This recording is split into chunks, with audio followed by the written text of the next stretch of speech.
Se você está aqui, é porque acredita que algumas histórias não podem ser esquecidas. Então, antes de tudo, já curte esse vídeo, se inscreve no canal e me diz nos comentários de onde você está assistindo. A sua presença aqui é mais importante do que imagina. Porque o que eu vou contar não é só minha história. É um aviso, um alerta que pode abrir os olhos de quem ainda acha que certas coisas só acontecem em filmes. Meu nome é Ana Clara, tenho 66 anos e venho de um vilarejo pequeno no sul de Santa Catarina. Lá, todo mundo se conhece pelo nome, e a praça é o coração da cidade. Cresci acreditando que o mundo era bom, que adultos protegiam crianças e que estranhos sorriam só por gentileza. Mas tudo isso mudou num dia comum, com cheiro de pão fresco e o som do sino da igreja ao longe. Eu tinha apenas 8 anos quando minha infância terminou. Lembro que minha mãe sempre me mandava ao mercado com uma cestinha de palha. "Compra o açúcar e volta rápido", ela dizia. E lá estava ela, a mulher do vestido azul e sorriso doce. Sempre me oferecia uma balinha, fazia carinho na minha cabeça e dizia que eu parecia uma boneca. No começo, aquilo me deixava feliz. Ser notada, elogiada, era raro numa casa cheia de irmãos e pouco afeto. Ela sabia meu nome, sabia onde eu morava e dizia que conhecia minha mãe desde pequena. Um dia me deu uma maçã vermelha, brilhante, e disse: "Um dia desses, vou te levar comigo para passear. Lugar de criança bonita é em casa boa, não nesse fim de mundo."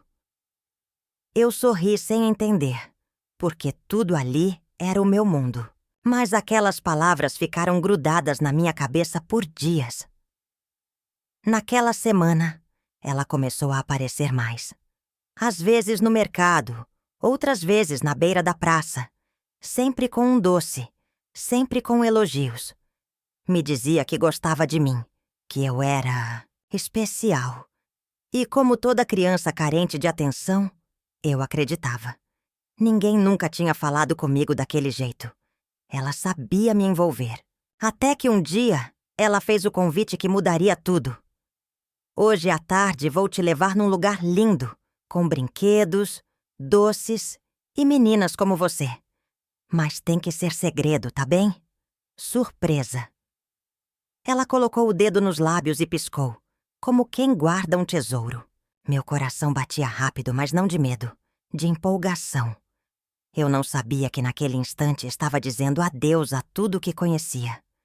Minha mãe não percebeu nada. Disse que ia brincar na praça e fui. A mulher me esperava perto do coreto com uma bolsa grande e um guarda-chuva, mesmo sem chuva. Quando me aproximei, ela segurou minha mão com força. E naquele momento, pela primeira vez, senti algo estranho. Mas já era tarde demais. O sorriso dela agora parecia diferente. Forçado. E os olhos? Os olhos não sorriam. A rua que ela escolheu para me levar não era a do parquinho.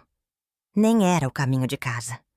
Era uma viela estreita, cheia de muros altos e sem nenhuma janela aberta. O chão era de pedra e cada passo ecoava como um aviso. Eu olhava para os lados esperando ver alguém conhecido, mas só havia silêncio. Foi quando percebi que ninguém sabia onde eu estava. Ela apertava minha mão com força e meu braço doía. Mas eu não sabia como dizer que não queria mais. A cada esquina, ela me dizia que faltava pouco. "Você vai adorar. Lá tem cama, quente e comida boa." Mas por que falar de cama? Eu não tinha sono. Quando perguntei onde era, ela respondeu: "Um lugar onde as crianças são tratadas como princesas." Meu estômago revirou, mas segui em silêncio. Paramos em frente a uma casa grande, velha, de portão enferrujado. Havia plantas secas no jardim e um cheiro estranho no ar, como de pano molhado guardado há muito tempo. A mulher tocou a campainha e uma senhora apareceu com uma expressão dura no rosto. Trocou algumas palavras baixas com a mulher. Me olhou, de cima a baixo e apenas disse: "Mais uma?" A porta rangeu alto quando foi aberta. Fui empurrada para dentro sem tempo de pensar. O corredor era escuro e cheirava a mofo. Havia retratos antigos nas paredes, mas nenhum parecia feliz. A mulher do mercado me deu um beijo na testa e disse: "Seja boazinha, tá? Volto para te ver em breve." Depois disso, ela sumiu. E ninguém nunca mais a viu naquela cidade. A senhora que ficou comigo me levou para um quarto sem janelas. Havia 2 camas, uma cômoda quebrada e uma única lâmpada fraca no teto. Sentada na outra cama, uma menina me olhava calada, os olhos fundos e o rosto sujo. Tentei sorrir, mas ela virou o rosto. "Você também caiu no conto do sorriso?" murmurou. E naquele momento tudo em mim estremeceu. Perguntei o nome dela, mas ela não respondeu. Só disse: "Não faz pergunta. Aqui a gente só espera." Esperei o quê? Antes que eu pudesse entender, a senhora voltou com uma bandeja de comida fria e uma toalha. "Banho em 5 minutos. Depois trabalho." Trabalho? Eu não entendi. Eu tinha só 8 anos. Aquilo não era um passeio. Era um cativeiro. Naquela noite, deitada naquela cama dura, eu entendi que ninguém viria me buscar. A mulher do mercado havia me deixado ali como quem entrega um pacote. Meu coração gritava, mas minha boca não. Eu tinha medo até de chorar. A escuridão daquele quarto não era só ausência de luz. Era o início do meu desaparecimento. E eu ainda nem sabia o que aquele lugar realmente escondia. O dia seguinte começou com um grito. A porta se abriu com força, e a voz rouca da senhora cortou o silêncio como uma navalha. "Levanta, boneca! Aqui ninguém dorme até tarde." Pulei da cama assustada, os pés tocando o chão gelado. Ainda tentava entender onde estava, quando ela jogou-lhe um vestido velho sobre mim. "Troca! Você tem serviço." Serviço! Aquela palavra me pesou nos ombros como pedra. Fui levada para uma cozinha abafada, onde o cheiro de gordura e sabão misturado fazia arder os olhos. Outras meninas estavam lá, caladas, rápidas. Algumas pareciam ter menos idade que eu. Cada uma fazia algo: lavar, cortar, servir. Quando tentei perguntar o que era aquilo, levei uma bronca que me fez morder o lábio. "Aqui você só fala se mandarem." Aquilo se repetia como um mantra. Durante o dia me mandaram esfregar chão, descascar batatas e limpar um banheiro que cheirava a tristeza. Não havia escola nem brinquedos. Só trabalho. Tudo em silêncio. Ninguém sorria. Ninguém chorava, em voz alta. E o mais assustador, todas pareciam já ter aceitado que aquele era o destino delas. Eu não queria aceitar, mas o medo colava em mim como poeira quente. Na hora do jantar, uma sopa rala foi servida em pratos de plástico rachados. Ninguém reclamava. Quando tentei conversar com a menina que dividia o quarto comigo, ela me interrompeu com um sussurro. "Fica quieta. Tem olhos por toda parte." Então comi em silêncio. Cada colher era como engolir um pedaço de mim mesma. Eu só queria minha mãe.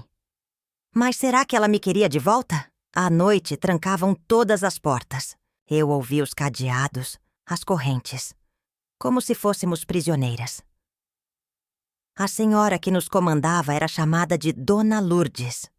Fria como uma pedra, ela passava pelos quartos checando se estávamos em nossos lugares.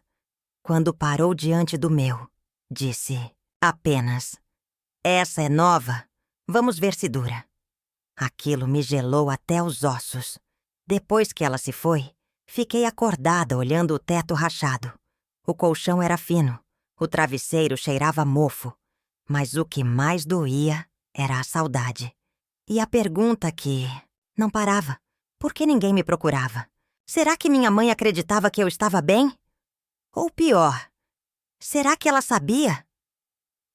Minhas mãos suavam só de pensar. E aquela menina calada na cama ao lado parecia saber mais do que dizia. Foi então que, no meio da madrugada, ouvi passos lentos no corredor. Pareciam arrastar-se. A porta rangeu um pouco.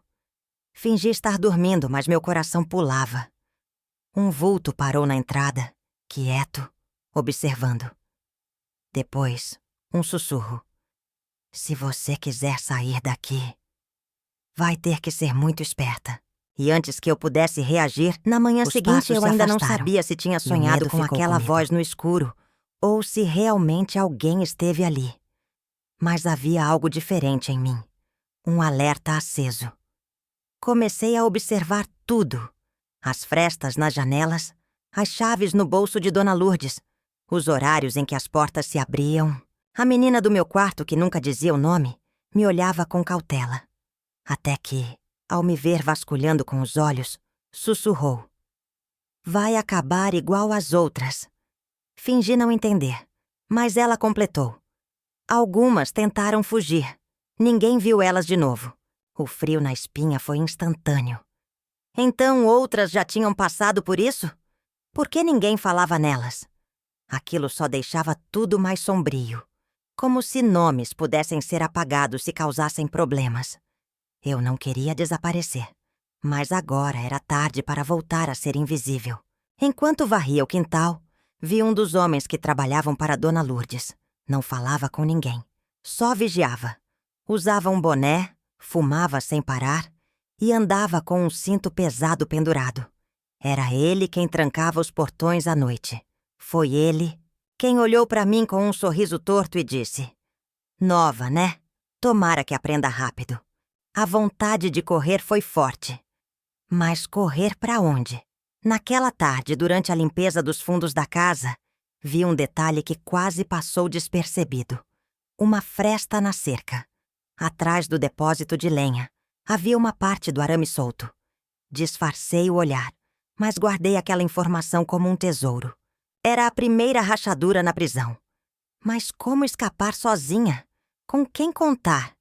E se fosse uma armadilha, como tudo ali parecia ser?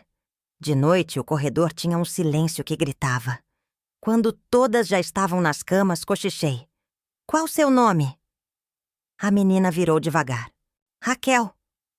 Aquela palavra parecia pesar na garganta dela. Eu sou Ana. Ela respirou fundo. Você tá pensando em fugir? Assenti e esperei a reação. Ela não disse nada por longos segundos, até que soltou. Tem um jeito, mas é perigoso demais. Melhor perigoso do que viver aqui para sempre. Respondi, firme. Raquel me olhou com uma expressão que misturava medo e coragem. Se fizer isso, não pode errar. Só tem uma chance. Então ela contou. Às quintas-feiras, o homem do boné bebia demais. Dormia mais pesado. E o cadeado do galinheiro era mais fácil de abrir por dentro. Tudo tinha que ser rápido e silencioso. Deitei naquela noite com o coração acelerado. A fresta da cerca, a bebida do vigia, o galinheiro. As peças se conectavam, mas o risco era real. Se me pegassem, eu podia nunca mais ver o sol. Mas algo dentro de mim dizia que eu não podia mais esperar. Eu era uma criança, mas ali dentro, até isso já tinham tirado de mim. E era hora de tentar recuperar. A quinta-feira chegou como um trovão abafado no peito. Desde cedo tentei agir como se fosse só mais um dia. Varri, lavei, obedeci. Mas por dentro, minha mente corria em círculos. A fresta da cerca, a rota até o galinheiro, o barulho do portão, enferrujado. Cada detalhe precisava sair perfeito. Qualquer passo errado poderia ser meu fim. E o rosto de Raquel, sério e tenso, não deixava esquecer o perigo. Quando a noite caiu, fingi dormir cedo. Raquel também. Ouvi os passos de Dona Lourdes passando pelo corredor. O som seco do cadeado girando. Depois disso, o silêncio. Um silêncio que fazia o coração bater mais alto que qualquer barulho. Eu me levantei devagar. Toquei no ombro de Raquel. Ela já estava acordada. Assentiu com a cabeça. Era agora. Ou nunca mais. Abrimos a porta do quarto com o cuidado de quem segura o próprio destino entre os dedos. Passamos pelo corredor. Um rangido no assoalho fez meu peito travar. Paramos.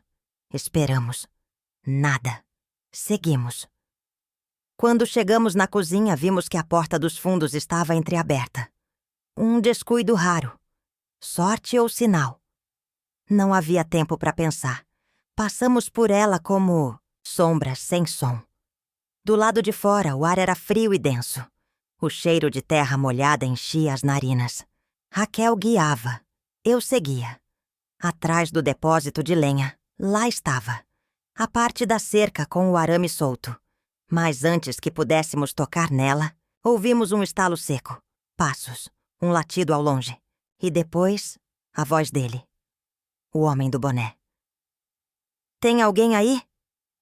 Ele se aproximava. O desespero subiu como febre. Nos abaixamos entre as tábuas do depósito. Raquel tapou a boca com as mãos. Meus olhos ardiam. Os passos ficaram perto. Muito perto. A luz da lanterna varria o escuro como uma foice procurando corpos. Eu senti vontade de chorar, mas o medo não deixou. Então, como um milagre, ele se afastou. 1 minuto, 2, 3... Até que o silêncio voltou. E sabíamos que era agora. Raquel puxou o arame com força. Ele cedeu. Um espaço pequeno, mas suficiente. Você primeiro, ela disse. Eu hesitei. Queria que ela fosse, mas ela insistiu. Me arrastei pela fresta. A madeira arranhou minha barriga. A terra estava gelada e úmida. Rolei para o outro lado. Estava fora. Olhei para ela. Vem logo. Mas antes que ela pudesse passar, ouvimos um segundo latido. Muito mais perto. A lanterna voltou. A luz bateu direto no rosto de Raquel. Ali! Gritou alguém. Ela congelou. Me olhou uma última vez e gritou. Corre, Ana, corre! Eu queria segurar sua mão, puxá-la, fazer algo. Mas a cerca estava fechando, e eles vinham rápido. Então eu corri. Corri como nunca. O chão parecia sumir sob meus pés. Atrás de mim, vozes, cães, gritos. E na minha mente, só uma frase. Ela ficou. A estrada parecia não ter fim. O vento gelado cortava meu rosto. E meus pés descalços pisavam em galhos, pedras, lama. Mas eu não parava. O medo era maior do que a dor. Atrás de mim, o som dos latidos ainda ecoava, mas cada vez mais longe. O mundo era só escuridão e passos apressados. Eu não sabia para onde ia. Só sabia que precisava me afastar da casa, o mais rápido possível. Passei por campos abertos, trilhas estreitas, sombras que pareciam me seguir. A cada passo, a imagem de Raquel não saía da minha mente. O olhar dela antes de gritar para eu correr. A coragem que ela teve. E a culpa que nascia em mim, junto com cada respiração. Eu não sabia o que tinham feito com ela. Só sabia que eu estava viva. E que não podia desperdiçar aquilo. Depois, de horas caminhando, vi luzes ao longe. Uma pequena casinha com fumaça saindo pela chaminé. Tive medo de bater. E se fossem como Dona Lourdes? E se me devolvessem? Mas o frio era insuportável. Meu corpo estava exausto, a boca seca, o estômago embrulhado. Decidi me aproximar. Havia uma torneira na lateral da casa. Abri. Um fio de água escorreu. Lavei o rosto. Bebi. Quando me virei para sair, ouvi um barulho. A porta se abriu devagar. Um senhor de cabelos brancos apareceu, com uma lanterna na mão. Quem tá aí? Perguntou com a voz baixa. Tentei me esconder atrás, de um barril, mas minhas pernas não obedeciam mais. Ele me viu. Aproximou-se devagar, sem ameaçar. Você fugiu de algum lugar? Perguntou. Assenti, em silêncio. Ele abaixou a lanterna. Então entra, mas só por esta noite. A casa era simples, cheirava a pão quente e madeira. O homem me deu sopa, um cobertor e um canto para dormir. Não me fez perguntas. Só disse: "Quando quiser falar, estou aqui." Naquele momento eu chorei pela primeira vez. Chorei tudo que segurei. Raquel, minha mãe, o medo, a fuga. Tudo desabou. Mas também pela primeira vez, senti algo que parecia esperança. Pela manhã, o sol entrava tímido pela janela. Acordei com a sensação de estar viva. Mas aquilo não era um final feliz. Era só uma pausa. Eu sabia que Raquel estava lá, presa. Que outras meninas estavam passando o mesmo. Que aquele lugar ainda existia. E algo dentro de mim gritava que eu precisava fazer alguma coisa. Não podia seguir minha vida fingindo que aquilo nunca aconteceu. O homem, que se chamava Seu Otávio, me encontrou na cozinha com uma caneca na mão. "E agora, menina? O que você vai fazer?" Respirei fundo. "Eu preciso voltar." Ele franziu o senho. "Voltar? Depois de tudo que passou para sair de lá?" Assenti. "Mas não para ser presa de novo. Eu vou voltar com ajuda. Eu vou denunciar. Aquilo não pode continuar." Ele me olhou sério. "Você tem coragem. Mas vai precisar de mais do que isso." Eu já sabia. Mas tinha algo que antes não tinha. Uma missão. Seu Otávio me levou até o centro da cidade mais próxima. Era pequena, com ruas de paralelepípedo e lojas antigas. Entramos numa delegacia modesta, com paredes descascadas e cheiro de café velho. O policial atrás do balcão parecia entediado, até ouvir meu relato. "Menina, isso que você está dizendo é grave", disse coçando a cabeça. Mas sua voz não parecia acreditar. Ou talvez tivesse medo. Contei tudo. Desde o mercado, a mulher do vestido azul, até o nome de Raquel. Ele ouvia, anotava num caderno, mas desviava o olhar a cada palavra. Quando terminei, perguntou: "Você tem certeza do que está dizendo? Porque gente poderosa pode estar envolvida." Senti um nó na garganta. "Eu tenho certeza. E tem meninas lá que precisam de ajuda." Ele suspirou. "Vou ver o que posso fazer." Mas algo na voz dele me dizia que não faria nada. Frustrada, saímos e seguimos para outro lugar. Seu Otávio conhecia um jornalista local, dono de um pequeno jornal impresso. "Se a polícia não agir, talvez as palavras convençam alguém", disse. O nome dele era Ernesto, e seu olhar era diferente. Direto, atento. Me ouviu em silêncio, sem interromper. Quando terminei, disse apenas: "Me dá os detalhes, todos. Isso precisa ser contado." Durante horas escrevemos juntos. Eu lembrava nomes, descrições, cheiros, hábitos da casa, horários. Ernesto anotava tudo com intensidade. A matéria vai sair na capa da próxima edição. Pela primeira vez desde a fuga, senti que algo realmente estava sendo feito. Não era só choro, medo ou silêncio. Era voz. E aquela voz ganharia as ruas. Dias depois, a manchete estampava os jornais da região. "Casa do Mercado, o cativeiro invisível de meninas no interior." O texto contava minha história sem citar meu nome. Protegia minha identidade, mas expunha cada detalhe. Fotos da casa, relatos anônimos, indícios de denúncias antigas ignoradas.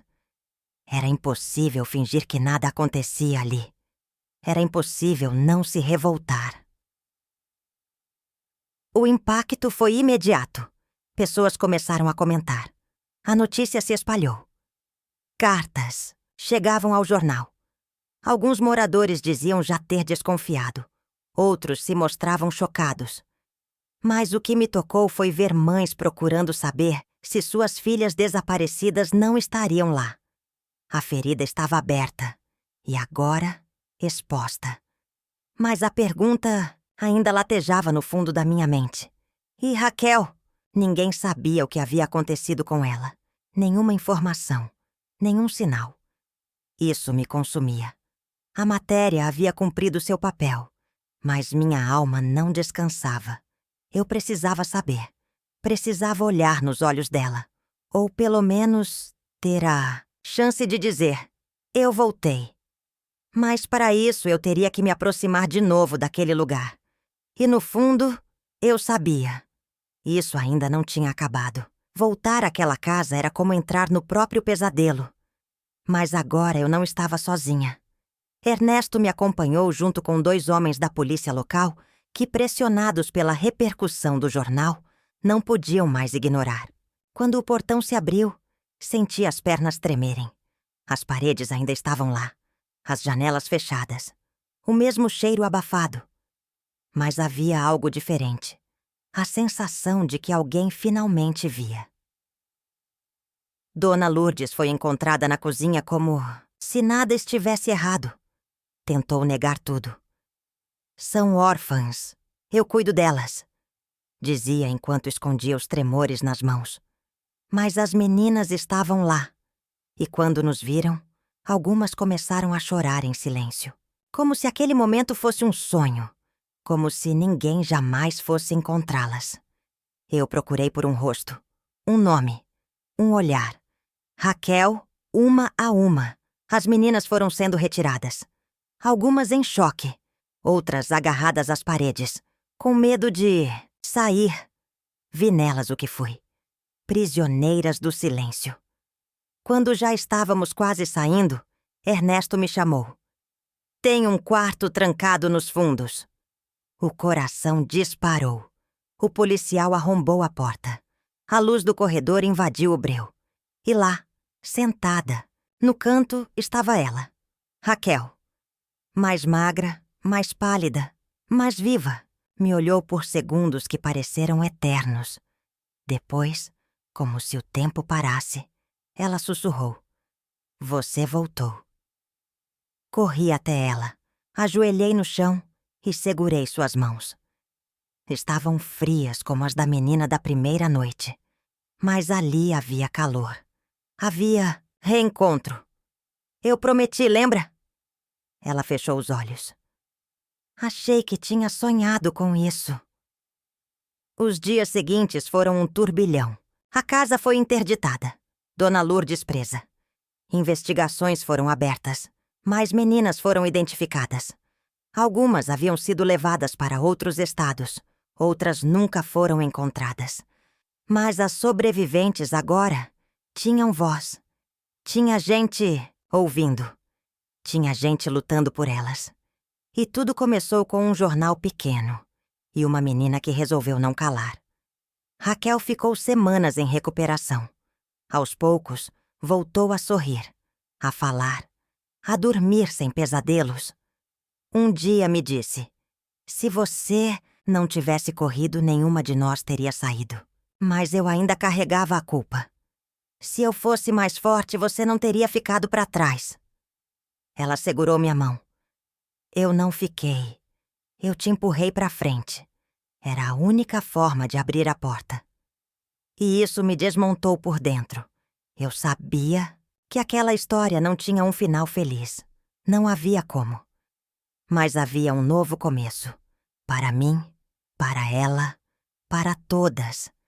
E mesmo com as marcas, os traumas e as noites em claro, havia algo que antes não existia. Liberdade. Mas ainda faltava uma coisa. Algo que eu não tinha esquecido. Algo que, mesmo livre, ainda me puxava para um último acerto. Uma tarde, caminhando pelas ruas do centro, vi um rosto familiar entre os passantes. Um vulto rápido, mas impossível de esquecer. O vestido azul, o andar elegante, o mesmo sorriso frio. Era ela, a mulher do mercado. Aquela que me entregou como se eu fosse um pacote embrulhado em promessa. Meu sangue gelou, meu corpo travou. Mas eu não podia fugir. Não mais. Corri atrás dela, empurrando o passado com cada passo. Ei, para! Gritei. Ela virou surpresa, mas logo tentou disfarçar. Você deve estar me confundindo, querida. Mas os olhos não mentiam, e os meus agora não baixavam. Você sabe quem eu sou? Ela tentou rir. Você cresceu. Que bom. Era como se nada tivesse acontecido, como se anos de trauma fossem apenas um detalhe. Chamei a polícia. Ela tentou escapar, mas dessa vez não era mais uma menina sozinha. Com meu depoimento e as investigações já em curso, foi fácil provar o envolvimento dela. Descobriram que ela era responsável por aliciar meninas em várias cidades pequenas, sempre com o mesmo método: presentes, simpatia, confiança. Depois disso, desaparecimento. Ela não era uma vizinha qualquer, era parte de uma rede. Durante o julgamento, me pediram para depor. Raquel estava lá, segurando minha mão. Quando olhei para a mulher do vestido azul, vi que o sorriso tinha desaparecido. Pela primeira vez, os olhos dela mostravam medo. Medo de ser vista, de ser lembrada, de ter nome. E naquele momento, eu entendi. O silêncio sempre foi a arma delas. E a nossa voz era a única coisa que podia quebrá-lo. Ela foi condenada. Não por tudo que fez, porque muita coisa nunca será provada.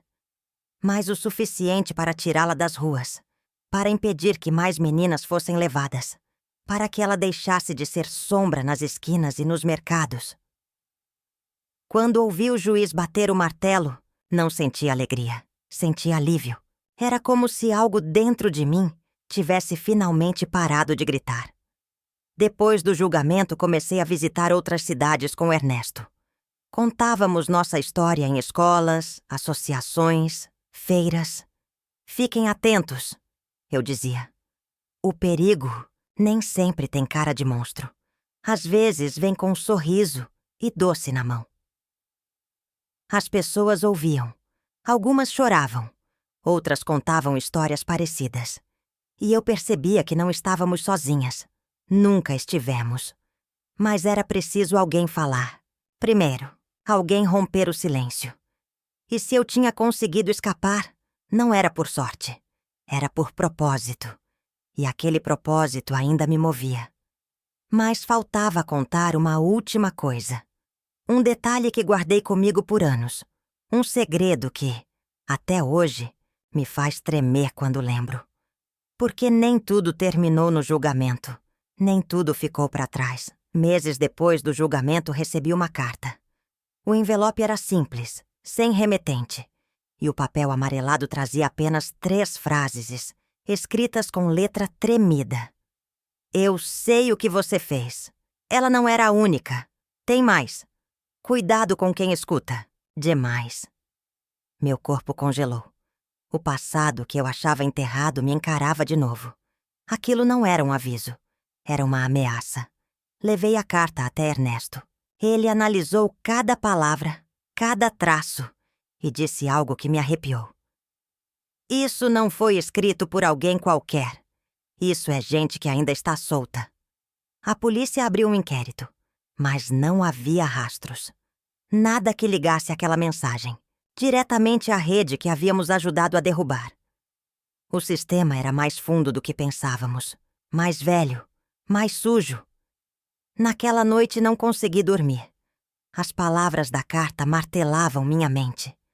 Ela não era a única. Quantas mais? Quantas meninas ainda estavam presas, caladas, esquecidas? E pior, quantas pessoas ao nosso redor sabiam, e mesmo assim se calavam?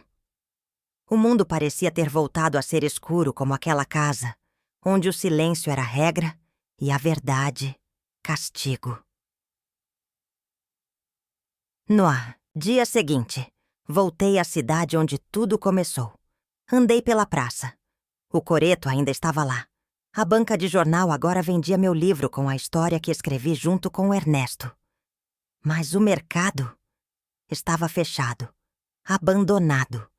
Entrei, devagar.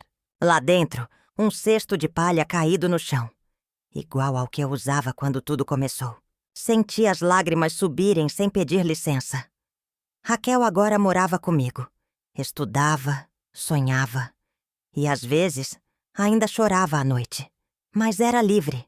Nós éramos. E juntas, fundamos um grupo de apoio que viajava por escolas e vilas, ouvindo, acolhendo, orientando. A cada menina que se aproximava com medo nos olhos, eu lembrava de mim e dizia: você não está sozinha e nunca mais vai estar. Hoje, quando olho no espelho, vejo as cicatrizes. Elas não somem, mas deixaram de doer. Porque entendi que sobreviver é um ato de coragem e que contar a verdade, mesmo que doa, é a única forma de impedir que ela se repita. A mulher do mercado achou que me calaria com doces. Mas o que ela me deu foi uma causa, um propósito e uma história que precisava ser ouvida. Então, se você ficou até aqui, me diga. Você ouviu mesmo? Ouviu com o coração?